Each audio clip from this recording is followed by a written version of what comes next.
सो movie की starting में हमें साल 2011 दिखाया जाता है, जहां मूवी की मेन फीमेल लीड जिसका नाम है हैनमिंग, वो बता रही है कि मैं बचपन में खो गई थी और फिर अडॉप्ट करी हुई फैमिली के साथ रहने लगी थी। लेकिन अब काफ़ी साल बाद मुझे मेरे बायोलॉजिकल पेरेंट्स ने ढूंढ लिया है। ये मुझे अपने साथ बीजिंग ले आए हैं और मुझे बता रहे हैं कि पहले मेरा नाम सूजी हुआ करता था, लेकिन अब ये नाम उस लड़की का है जिसको मेरे पेरेंट्स ने मेरे खोने के बाद अडॉप्ट कर लिया था। मैं बहुत ही खुश थी क्योंकि मुझे लगा था कि ये मेरी ज़िंदगी की नई शुरुआत होगी अपनी बायोलॉजिकल फैमिली के साथ। लेकिन मेरे घर में आते ही सूजी ने ड्रामे स्टार्ट कर दिए थे। वो मेरे वापस आने से खुश नहीं थी, इसलिए बीमार होने का नाटक करने लगी, जिसको सभी लोग हॉस्पिटल लेकर गए।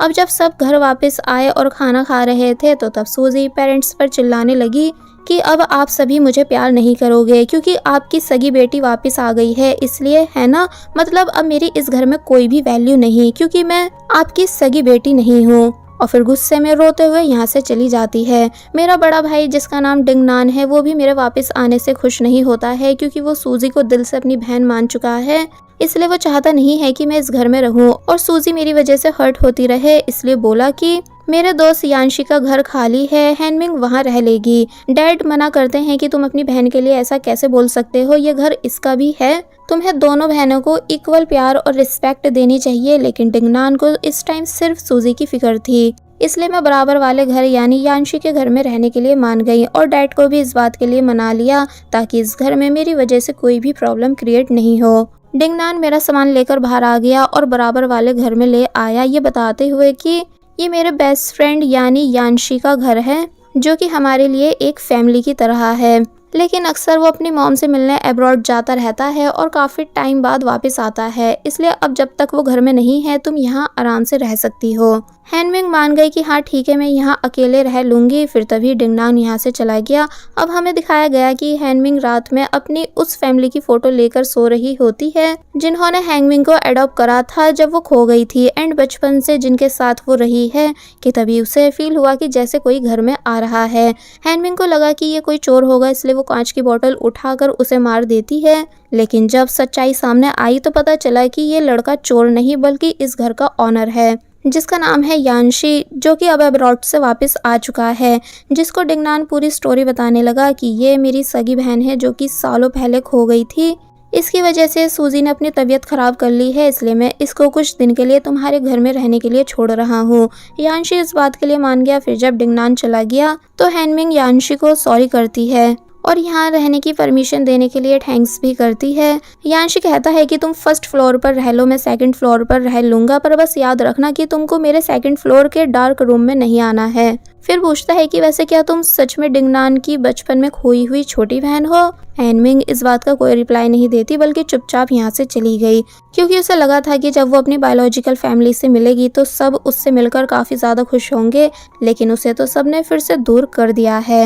अब हमें स्कूल का सीन दिखाया गया जहाँ हैनमिंग जब अपनी क्लास में थी कि तभी यांशी अपने दोस्तों के साथ इस क्लास में आ गया। क्योंकि लास्ट ईयर उसने एग्ज़ाम नहीं दिए थे, इसलिए अब वो एक क्लास पीछे यानी हैनमिंग की क्लास में है, जिसको देखकर क्लास की सभी गर्ल्स खुश भी थीं क्योंकि यांशी स्कूल का सबसे रिच और हैंडसम स्टूडेंट है। यांशी पीछे बैठकर बार बार हैंगमिंग को देख रहा होता है जैसे उसे हैंगमिंग की मासूमियत पसंद आ रही हो। अब नेक्स्ट सीन में हमें यांशी को हैंगमिंग की फोटोज क्लिक करते हुए दिखाया गया, जो कि सभी बॉल्स को उठाकर ठीक जगह पर रख रही थी कि तभी दो लड़कियां आई यांशी को एनर्जी ड्रिंक देने के लिए, लेकिन यांशी वो लेता नहीं बल्कि मना कर देता है क्योंकि भले ही स्कूल की सब लड़कियां यांशी को पसंद करती हो पर अब उसका इंटरेस्ट सिर्फ हैंगमिंग में है। फिर हमें स्कूल की बुली गर्ल्स को दिखाया जाता है जो कि सूजी की फ्रेंड्स हैं। वो सब हैंगमिंग को बॉल मारकर परेशान करने लगती हैं और कहती हैं कि ओह अच्छा, तो तुम हो वो लड़की जो हमारी फ्रेंड सूजी की फैमिली को सूजी से छीनना चाह रही है। मुझे सूजी ने बताया कि तुमने सूजी को इतना बुली करा कि वो सुसाइड तक करने के लिए रेडी हो गई थी, इसलिए तुम्हारी हिम्मत हुई कैसे हमारी फ्रेंड को परेशान करने की। हैंगमिंग बहुत कहती है कि नहीं, मैंने ऐसा कुछ भी नहीं करा है, बल्कि अभी तक तो मेरी सूजी से कोई बात भी नहीं हुई। तो वहीं पीछे से सूजी ये सब देखकर खुश हो रही होती है। वो लड़कियां हैंगमिंग को और ज़्यादा परेशान करने लगती हैं और चाहती हैं कि हैंगमिंग वापस उस जगह चली जाए जहां से वो आई है, ना कि बीजिंग में रहकर सूजी को परेशान करे। कि तभी उस बुली गर्ल को एक बॉल आकर लगी जो कि यांशी ने मारी थी, ये कहते हुए कि तुम्हारी हिम्मत हुई कैसे हैंगमिंग से ऐसे बात करने की। हैंगमिंग उठ गई तो वहीं पीछे से सूजी भी ये सब बातें सुन रही होती है। यांशी कहता है कि मैं तुम्हें वार्न कर रहा हूँ कि अगर फिर दोबारा तुमने हैंगमिंग को टच भी करा तो मुझसे बुरा कोई नहीं होगा, मतलब कि मैं हर उस एक स्टूडेंट को स्कूल से निकलवा दूंगा जो भी कोई मेरे बेस्ट फ्रेंड डिंगनान की बायोलॉजिकल सिस्टर को परेशान करेगा, क्योंकि तुम जानती हो ना कि ये पूरा स्कूल मेरा है। वो लड़की यांशी की बातों से डर गई और प्रॉमिस करती है कि अब मैं फिर कभी हैंगमिन को परेशान नहीं करूंगी। और फिर जब यांशी यहाँ से चला गया तो तब सूजी को बहुत ही बुरा लगता है ये सब देखकर, क्योंकि सूजी ने भी शुरू से यांशी को लाइक करा है, लेकिन अब उसके अकॉर्डिंग हैंगमिंग उससे यांशी को भी छीन रही है। तो वही हैंगमिंग सरप्राइज थी कि कैसे यांशी ने उसे बुली गर्ल से प्रोटेक्ट करा। अब हम क्लासरूम का सीन देखते हैं जहां यांशी सो गया क्योंकि उसे स्टडी में ज़्यादा कुछ इंटरेस्ट नहीं। जो बात हैंगमिंग नोटिस करती है कि यांशी कोई भी क्लास अटेंड नहीं करता है। फिर जब ये दोनों स्कूल से बाहर आ रहे होते हैं तो हैंगमिंग यांशी के पीछे पीछे चल रही होती है। घर के रास्ते में भी वो उसके पीछे ही थी और बस चुपचाप चल रही थी, क्योंकि दोनों को एक ही घर में जो जाना है। फिर दिखाया गया कि एक साथ एक ही घर में रहने की वजह से धीरे धीरे दोनों के बीच एक अच्छा बॉन्ड बनने लगा था। यांशी ने हैंगमिंग के पहले वाले पेरेंट्स की फोटो देखी और पूछने लगा कि क्या तुम इन्हें मिस करती हो। तो तब पहले तो हैंगमिन उस फोटो को छुपा लेती है, फिर बताती है कि हाँ मैं इन्हें काफ़ी ज़्यादा मिस करती हूँ। यांशी हैंगमिन का होमवर्क लेकर जाने लगता है तो तब हैंगमिन यांशी को समझाती है कि तुम क्लास में स्टडी पर ध्यान दिया करो, ना कि सोते रहा करो। एंड तुम्हारा थैंक्स कि तुमने मुझे उन बुली गर्ल्स से बचाया था। यांशी कहता है इट्स ओके और फिर तभी यहाँ से चला गया और अपने उस डार्क रूम में आया जहाँ वो फोटोज को प्रिंट करता है। एंड अब क्योंकि यांशी को फोटोग्राफी का शौक है इसलिए उसने बहुत सारी फोटोज क्लिक करी हुई थी कि तभी उसे खाने की खुशबू आने लगी, क्योंकि हैंगमिंग ने सूप रेडी करा है। यांशी सूप टेस्ट करता है और बताता है कि ये तो बहुत ही अच्छा बना है, मुझे नहीं पता था कि तुम्हें कुकिंग आती होगी। तो तब हैंगमिंग ने बताया कि जब मेरे पहले वाले पेरेंट्स घर पर नहीं होते थे तो मैं अपने छोटे भाई के लिए कुकिंग किया करती थी।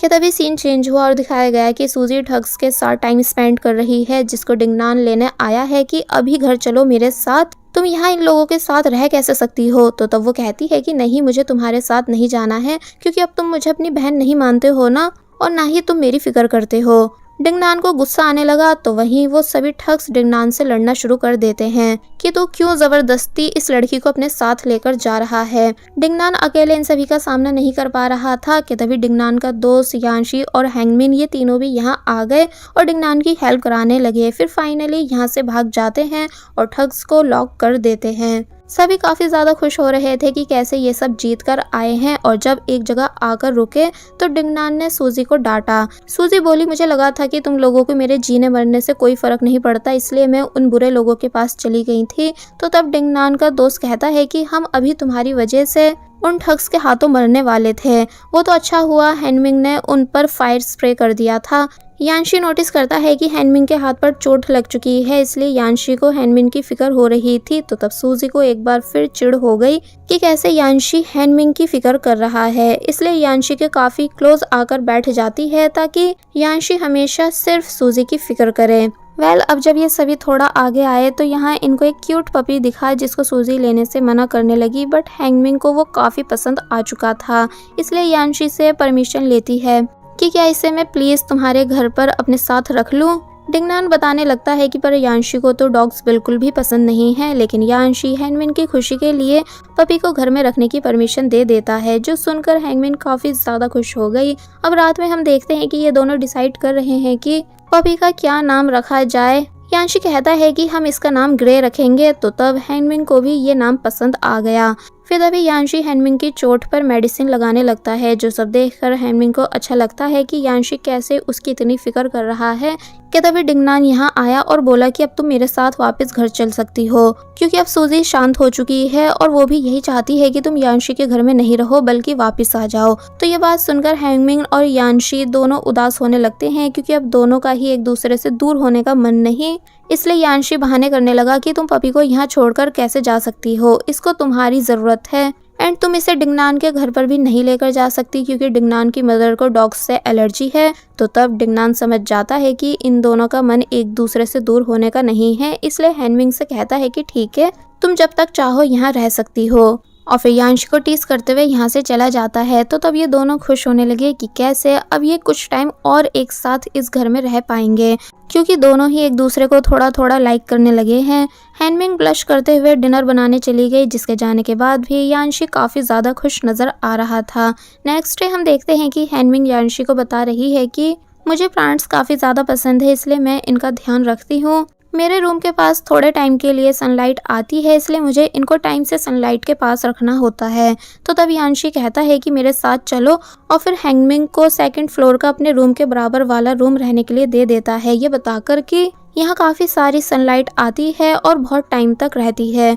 हैनमिंग खुश हो गई कि वाह, ये रूम तो बहुत ही अच्छा है, मतलब मुझे बहुत ही पसंद आया, तुम्हारा थैंक्स। तो तब यांशी हैनमिंग को खुश देखकर खुद भी खुश होने लगता है।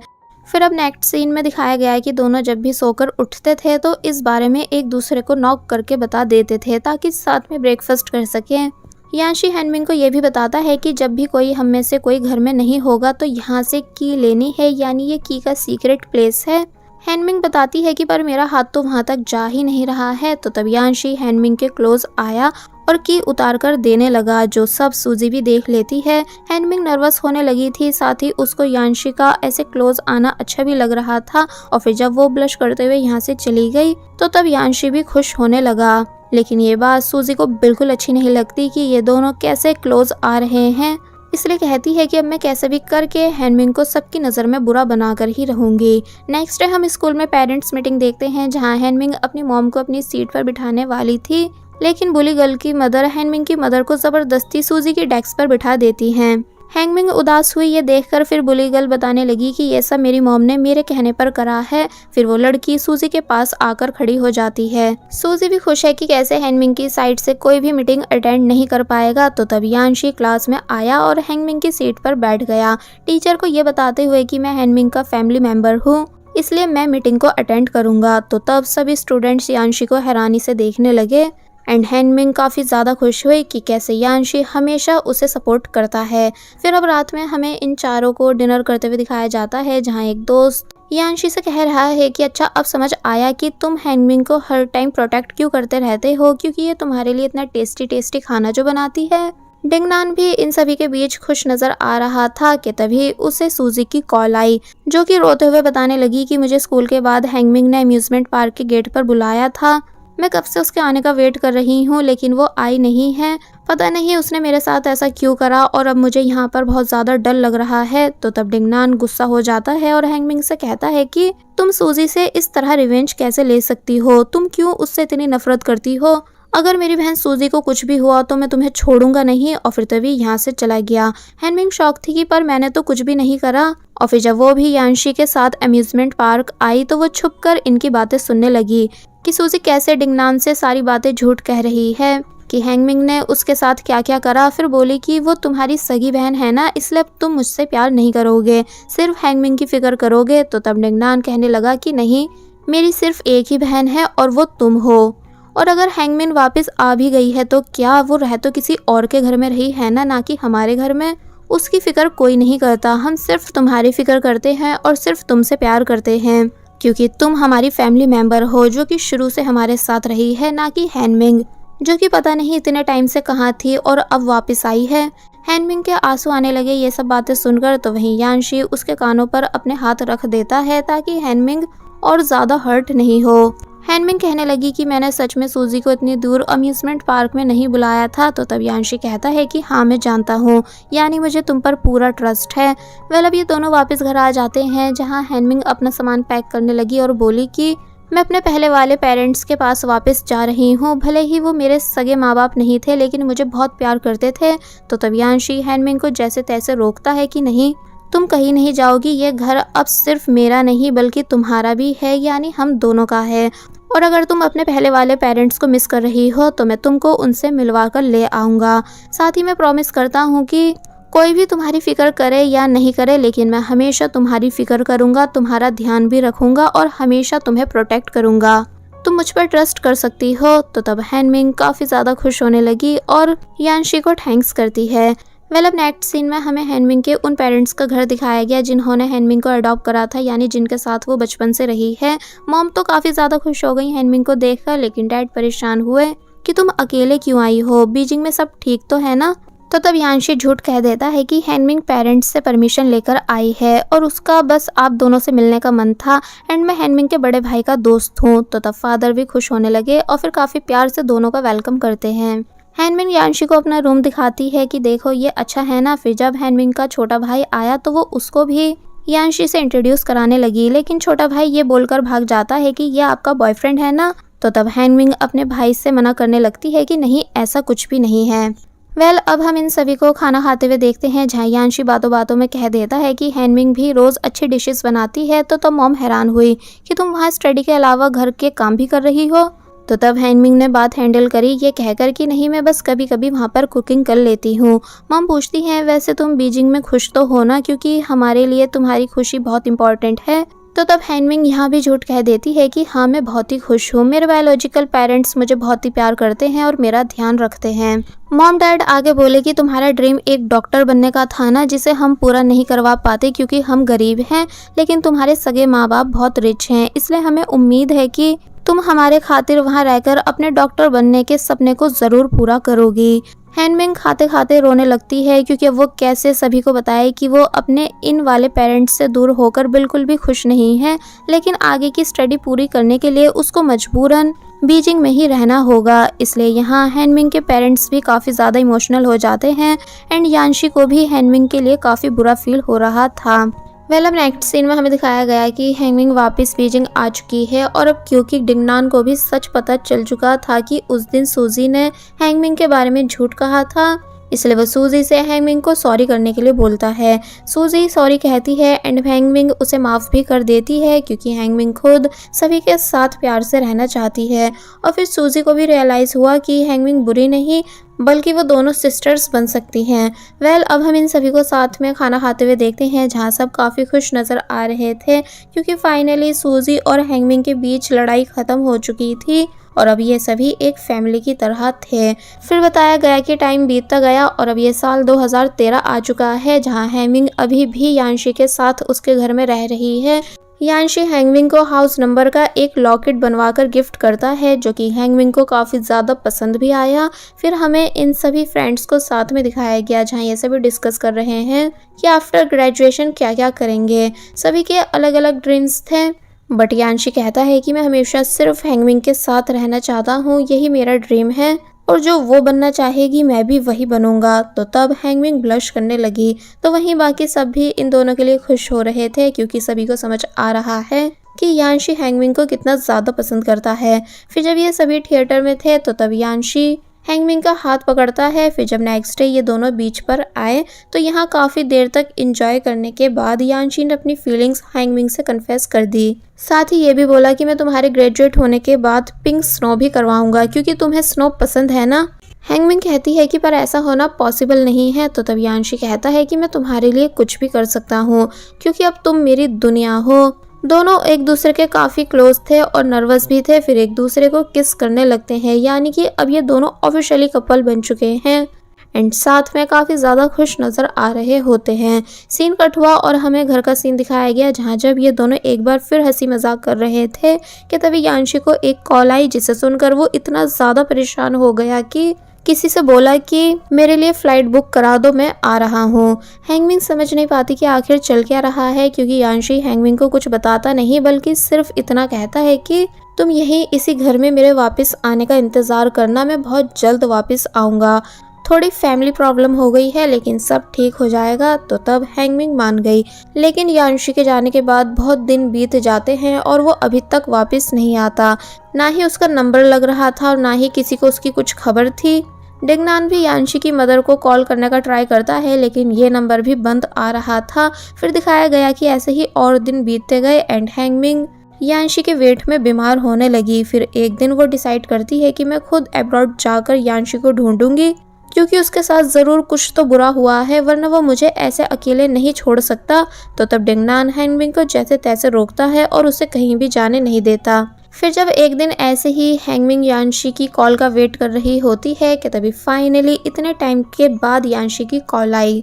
हैंगमिंग शॉक रह जाती है और नॉनस्टॉप यांशी से क्वेश्चंस करने लगती है कि आखिर तुम कहाँ हो, तुम ठीक तो हो ना, कब घर वापस आओगे। लेकिन यांशी सिर्फ इतना कहता है कि प्लीज़ मुझे माफ़ कर देना, मैं अब कभी चाइना वापस नहीं आ पाऊंगा, इसलिए मैं तुमसे ब्रेकअप कर रहा हूँ, प्लीज़ मेरा वेट मत करो। तो तब हैंगमिंग और ज़्यादा शॉक रह गई कि आखिर यांशी ये क्या बोल रहा है, क्या उसने मुझे कभी प्यार करा ही नहीं था। सीन कट हुआ और अब हम हैंगमिंग को बीच पर देखते हैं जहां वो यांशी की फोटो ध्यान से देख रही थी क्योंकि वो भी यांशी को भुलाना चाह रही है।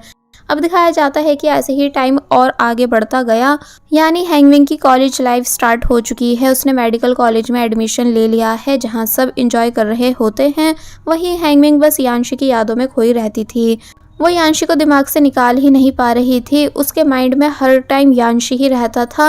वो बस चुप बैठी रहती थी और बस हर टाइम उन मेमोरीज को याद करती रहती थी जो सब उसने यांशी के साथ क्रिएट करी थी। ऐसे ही टाइम बीत गया और दिखाया गया कि ये साल 2017 है एंड आज हैंगमिंग का ग्रेजुएशन डे है। हैंगमिंग को उम्मीद थी कि यांशी कम से कम अपने प्रॉमिस के अकॉर्डिंग आज के दिन तो ज़रूर आएगा, लेकिन वो आज भी नहीं आया। इसलिए हैंगमिंग का दिल और ज़्यादा टूट गया। जब वो बाहर उदास बैठी हुई थी कि तभी पिंक स्नो होने लगी। हैंगमिंग को लगा कि पक्का ये यांशी ने करा है, इसलिए वो जल्दी से ऊपर भागती हुई आती है। लेकिन तभी पता चला कि ये लोग एक ऐड बना रहे हैं, इसलिए पिंक स्नो कर रहे थे। तो ये जानकर हैंगमिंग और ज़्यादा उदास हो जाती है कि यांशी आज भी नहीं आया, उसने अपना प्रॉमिस भी पूरा नहीं करा। इसका मतलब उसके दिल में मेरी कोई भी जगह नहीं थी। और फिर गुस्से में यांशी का दिया हुआ लॉकेट वहीं पर फेंक कर चली जाती है। लेकिन अब हम स्टोरी को और भी कई साल आगे यानी 2021 से देखते हैं, जहां हैंगमिंग हम सभी को बता रही है कि पहले मेरे लिए यांशी को भुलाना बहुत मुश्किल था, लेकिन अब फाइनली मैंने यांशी को भुला दिया है। अब मेरा एक बॉयफ्रेंड भी है जो कि मुझसे बहुत प्यार करता है। बाय द वे, मैं अपना ड्रीम भी कंप्लीट कर चुकी हूँ, यानी अब मैं एक सर्जन हूँ।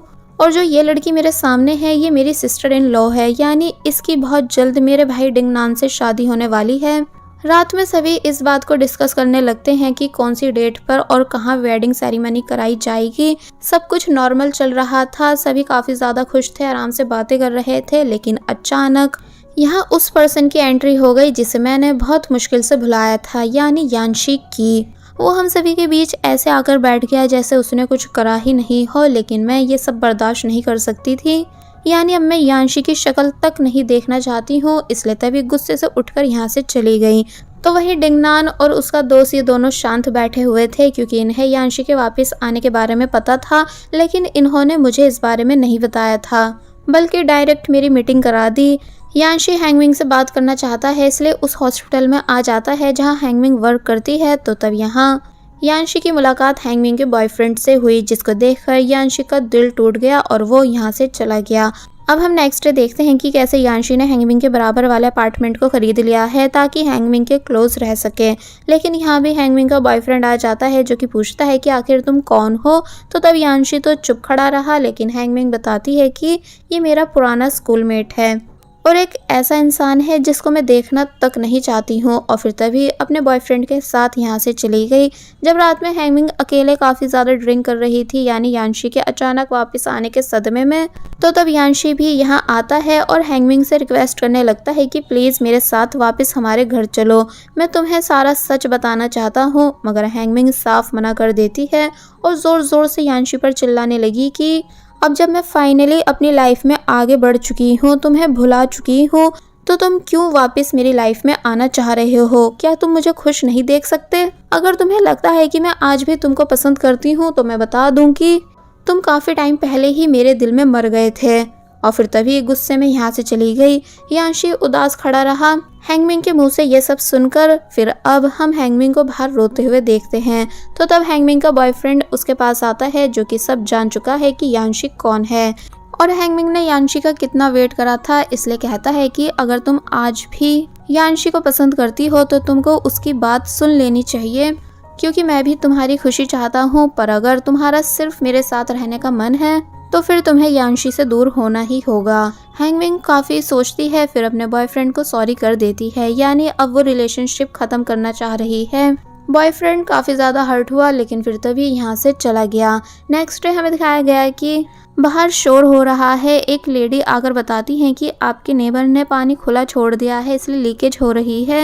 हैंगमिंग ने डोर के ऊपर कीज चेक करी जो कि उसे रखी मिल गई, इसलिए वो यांशी के अपार्टमेंट को ओपन कर देती है। फिर जब अंदर आई तो सरप्राइज रह गई कि कैसे वॉल्स पर हैंगमिंग की काफ़ी सारी फ़ोटोज़ हैं जो सब यांशी ने लगा रखी हैं। साथ ही यहाँ वो लॉकेट भी था जो हैंगमिंग ने ग्रेजुएशन वाले दिन गुस्से में फेंक दिया था, इसलिए सरप्राइज रह गई कि भला ये लॉकेट यहाँ कैसे। इसलिए डायरेक्ट अपने भाई से बात करने आई कि आखिर ये सब क्या चल रहा है, क्या तुम यांशी के साथ मिले हुए थे, क्योंकि मैंने ये लॉकेट फेंक दिया था। फिर भी ये यांशी के पास आया कैसे। डिंगनान शांत खड़ा रहा, यानी कुछ नहीं बता रहा होता है। पर जब हैंगमिंग कुछ ज़्यादा ही जिद करने लगी और गुस्सा भी कि प्लीज़ मुझे सच्चाई बता दो, मेरा सच्चाई जानना ज़रूरी है कि आखिर यांशी इतने सालों से कहाँ गायब था, तो तब जाकर डिंगनान उस दिन के बाद की स्टोरी बताता है जब यांशी अपनी मॉम के पास गया था। एक्चुअली यांशी की मदर अपने हस्बैंड से काफ़ी ज़्यादा प्यार करती थी, उनके लिए उन्होंने अपना डांसिंग करियर भी छोड़ दिया था। लेकिन यांशी के फादर इतने बुरे इंसान थे कि उनको किसी और से प्यार हो गया और वो सालों के लिए गायब हो गए। फिर डायरेक्ट यांशी की मदर के पास डिवोर्स के पेपर आए। यांशी की मदर को इस बात का सदमा लग जाता है और वो इतनी ज़्यादा परेशान हुई कि अब उन्हें कुछ भी होश नहीं रहने लगा था। वो बस अपने हस्बैंड का वेट करती रहती थी। फिर जब यांशी उनसे मिला तो वो कहती हैं कि प्लीज़ अपने डैड से कहो कि वो मेरे पास वापस आ जाएं, वो तुम्हारी बात ज़रूर मानेंगे। लेकिन जब यांशी अपने फादर को कॉल कर रहा था कि तभी इस बीच यांशी की मदर ने यांशी की नज़रों के सामने सुसाइड कर ली, यानी वो बिल्डिंग पर से कूद गई। यांशी बुरी तरह शॉक रह गया और उसे इस बात का इतना गहरा सदमा पहुंचा कि वो पागल हो गया एंड उसे ज़बरदस्ती पकड़कर मेंटल हॉस्पिटल में एडमिट कर दिया गया। यांशी जब भी बाहर की तरफ देखता था तो उसको अपनी मदर ही नज़र आती थी कि कैसे वो यांशी के सामने बिल्डिंग से कूद गई थी। इसलिए इस बात से यांशी की तबीयत और ज़्यादा बिगड़ने लगी एंड उसे पोस्ट ट्रॉमेटिक स्ट्रेस डिसऑर्डर हो गया, यानी अब उसकी ऐसी कंडीशन थी ही नहीं कि वो कुछ कर सके। यांशी के साथ उसका कज़न रह रहा होता है, जिसके थ्रू डिंगनान ने जब हैंगमिंग की कंडीशन बताई कि हैंगमिंग यांशी के वापस आने के इंतज़ार में है, तो तब उस दिन यांशी ने हैंगमिंग से कॉल पर बात की थी और वापस चाइना आने से मना कर दिया था, क्योंकि यांशी को पता था कि अब उसका ठीक होना पॉसिबल नहीं और वो अपनी तबीयत हैंगमिंग को बताकर हैंगमिंग की स्टडी और डॉक्टर बनने के ड्रीम को ख़राब नहीं करना चाहता था। साथ ही यांशी ये भी नहीं चाहता था कि हैंगमिंग उसी तरह यांशी के आने का इंतज़ार करने लगे जैसे उसकी मॉम अपने हस्बैंड का कर रही थी और फिर लास्ट में उन्होंने सुसाइड कर ली। सीन कट हुआ और अब प्रेजेंट में हम हैंगमिंग को अकेले बैठे हुए देखते हैं, जो कि यांशी की इस पूरी सच्चाई को जानकर हैरान है। यांशी भी यहाँ आ गया और बोला कि क्या तुम्हें डिंगनान ने सब सच बता दिया है। हैंगमिंग उठी और यांशी से काफ़ी सारे क्वेश्चंस करने लगती है कि तुमने आखिर क्यों मुझसे ये सब छुपाया। तो तब वो कहता है इसलिए क्योंकि मैं तुम्हारी लाइफ ख़राब नहीं करना चाहता था, क्योंकि मुझे पता था कि तुम सच्चाई जानकर परेशान हो जाओगी। देखो अब तुम फाइनली एक सक्सेसफुल डॉक्टर बन चुकी हो, तुम्हें अपने जैसे ही एक काबिल इंसान से शादी करनी चाहिए। बट हैंगमिंग बोली कि नहीं, मैं सिर्फ तुम्हारे साथ रहना चाहती हूँ, अगर तुम नहीं तो फिर कोई भी नहीं। तो तब यांशी हैंगमिंग को हक कर लेता है। फिर फाइनली दोनों एक दूसरे से कन्फेस करते हैं कि वो दोनों एक दूसरे के बिना रह ही नहीं सकते। हमें पास्ट के सीन्स दिखाए गए जो कि यांशी हैंगमिंग को बता रहा है कि मैं तुम्हारे हर बर्थडे पर केक ऑर्डर करता था और तुमको मिस करता था, यहाँ तक कि जब तुम ग्रेजुएट हुई थी तो उस दिन भी मैं तुम्हें देखने आया था, लेकिन अब इससे पहले कि तुम मुझे देख पाती मैं वहाँ से चला गया था। फिर जब तुम बाहर उदास बैठी हुई थी तो वो मैं ही था जिसने पिंक स्नो कराई थी, क्योंकि मुझे वो सब प्रॉमिस पूरे करने थे जो मैंने तुमसे कर रखे थे। जब तुमने गुस्से में मेरा दिया हुआ लॉकेट फेंक दिया था तो वो भी मैंने ही उठाया था और मैं सब समझ पा रहा था कि तुम कितनी ज़्यादा हर्ट हो, लेकिन मुझ में तुम्हारा सामना करने की हिम्मत नहीं थी। वह सीन कट हुआ और दिखाया गया कि पूरी फैमिली एक साथ है एंड सभी काफ़ी ज़्यादा खुश हो रहे होते हैं। यहाँ हमें सूजी को भी दिखाया गया जो कि बता रही है कि मैंने भी एक बॉयफ्रेंड बना लिया है और मैं बहुत जल्द आप सभी को उससे मिलवाने वाली हूँ। सभी काफ़ी ज़्यादा खुश हुए। फिर तभी यांशी कोई डिश किचन से लेने चला गया। सूजी जब अपने बॉयफ्रेंड की फ़ोटो सभी फैमिली मेम्बर्स को दिखा रही होती है कि तभी यांशी बेहोश होकर वहीं गिर जाता है, जिसे देखकर सभी परेशान हो गए। फिर अब जाकर यांशी की हेल्थ की सबसे बड़ी सच्चाई हैंगमिंग को पता चली कि यांशी को कैंसर है। और ये उसकी लास्ट स्टेज चल रही है, इसलिए वो एब्रॉड के हॉस्पिटल से वापस आया है हैंगमिंग के साथ आखिरी के दिन जीने के लिए। और यही वजह थी कि वो इतने सालों से हैंगमिंग से दूर रहा, इस उम्मीद से कि जब ठीक हो जाऊंगा तब हैंगमिंग के सामने आऊंगा। लेकिन जब वो ठीक हुआ ही नहीं तो वो अपनी जिंदगी के आखिरी पल हैंगमिंग के साथ जीने आ गया। हैंगमिंग सदमे में चली गई। इस सच्चाई को जानकर फिर वो यांशी के पास आती है, जो कि हैंगमिंग को देखकर स्माइल कर रहा है।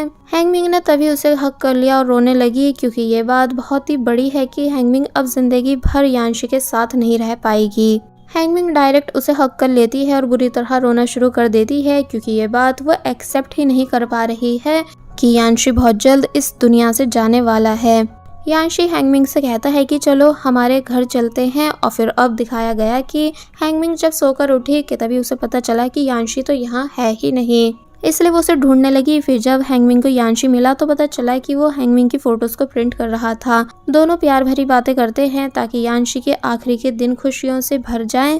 फिर यहाँ हैंगमिंग ने यांशी को किस भी करी। नेक्स्ट सीन में हम देखते हैं कि जब डिंगनान की होने वाली वाइफ अपने लिए ड्रेस चूज कर रही होती है तो तब हैंगमिंग ने भी एक वेडिंग ड्रेस पहनकर ट्राई की, जिसको वो बहुत ही ध्यान से देख रही है। फिर अकेले में बैठकर यांशी की इलनेस के बारे में सोच कर रोना शुरू कर देती है।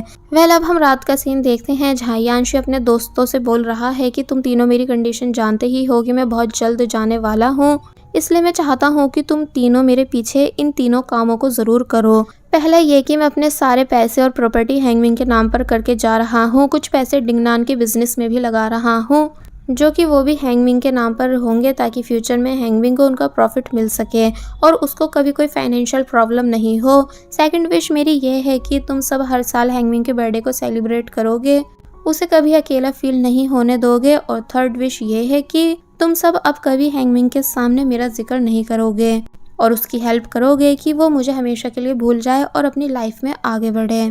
तीनों दोस्त काफ़ी इमोशनल हो गए, इसलिए रोना शुरू कर देते हैं, क्योंकि कोई भी नहीं चाहता कि यांशी इन सभी को छोड़कर जाए, लेकिन अब कंडीशन ठीक नहीं हो सकती थी। फिर तभी हैंगमिंग यांशी को आवाज़ देने लगी, तो तब यांशी बाकी सबके साथ आता है और फिर ये सभी फायरवर्क्स एंजॉय करने लगते हैं एंड काफ़ी ज़्यादा खुश भी थे।